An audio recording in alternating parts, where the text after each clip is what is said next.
পয়লা March Jadavpur বিশ্ববিদ্যালয়ে ঠিক কী ঘটনা ঘটেছিল? শিক্ষামন্ত্রী ব্রাত্য বসুর বয়ান নিল লালবাজার সূত্র মারফত এই খবর পাওয়া যাচ্ছে।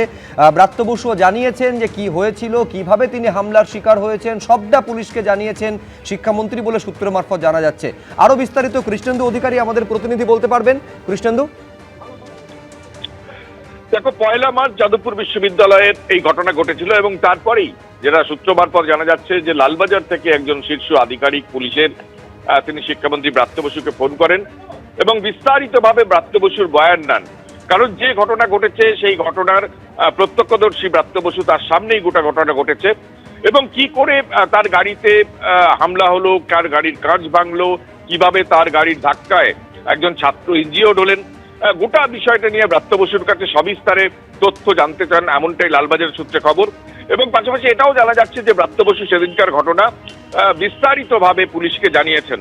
এবং তুমি জানো যে তারপর ইন্দ্রানুজ রায়, তিনি জখম হয়েছেন ওই ঘটনায়, সেই ছাত্রের অভিযোগের ভিত্তিতে এবং মামলার ভিত্তিতে হাইকোর্টের নির্দেশে ব্রাত্য বসুর বিরুদ্ধে এফআইআর দায়ের করেছে যাদবপুর থানার পুলিশ।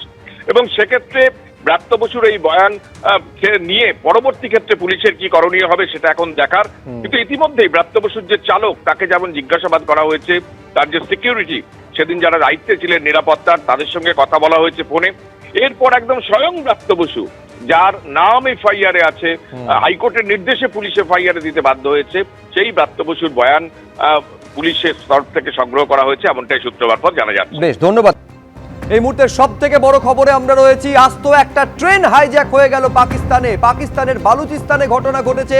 শতাধিক যাত্রী সহ পাকিস্তানের ট্রেন হাইজ্যাক হয়ে গেল। জাফর এক্সপ্রেস, যেখানে 500 জন যাত্রী ছিলেন, তার মধ্যে শতাধিক যাত্রীকে পণবন্দি করে রাখা হয়েছে। বিএলএ অর্থাৎ বালুচ লিবারেশন আর্মির হাতে পণবন্দি পাক সেনা সহ শতাধিক যাত্রী। এই ট্রেন হাইজ্যাক করার দাবি করেছে বালুচ লিবারেশন আর্মির কয়েকজন পাক সেনা সহ জাফর এক্সপ্রেসকে হাইজ্যাক করে নেওয়া হয়েছে। রেল লাইনে বিস্ফোরক রেখে গোটা ট্রেনটাকে হাইজ্যাক করে নিয়েছে বিএলএ। সেনা অভিযান চালালে পুরো ট্রেনকে উড়িয়ে দেওয়ার হুমকি দেওয়া হয়েছে বালুচ লিবারেশন আর্মির তরফে। ইতিমধ্যেই দুপক্ষের মধ্যে সংঘর্ষে 6 জন পাক সেনা নিহত হয়েছে বলে দাবি করা হয়েছে বিএলএর তরফে। এই যে জাফর এক্সপ্রেস কুয়েটা থেকে পেশোয়ারের দিকে যাওয়ার সময় এই ট্রেন হাইজ্যাকের ঘটনা ঘটেছে। 500 জন যাত্রী এর মধ্যে ছিল বলে জানা যাচ্ছে, যার মধ্যে 100 জনকে বালুচ লিবারেশন আর্মি তারা পণবন্দি করে রেখেছে।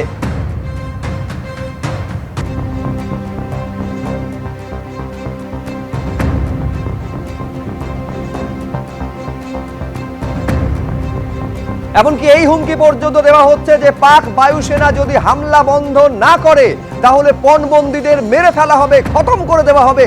এই হুমকি বালুচ লিবারেশন আর্মির তরফে দেওয়া হচ্ছে। কুয়েটা থেকে 125 কিলোমিটার দূরে এই ট্রেনকে হাইজ্যাক করেছে বিএলএ।